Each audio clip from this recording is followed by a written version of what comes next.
ఇదే కదా నీ కథ ముగింపులేనిదై సదా సాగదా. ఇదే కదా నీ కథ ముగింపులేనిదై సదా సాగదా. నీ కంటి రెప్పలంచున మనస్సు నిండి పొంగిన ఓ నీటి బిందువే కదా నువ్వెతుకుతున్న సంపద. ఒక్కొక్క జ్ఞాపకానికి 100 ఏళ్ల ఆయువుందిగా, ఇంకెన్ని ముందు వేచనో అవన్నీ వెతుకుతూ పదా.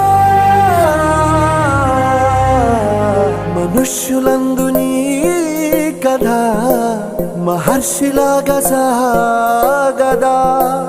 మనుష్యులందు నీ కథ మహర్షిలాగా సాగదా.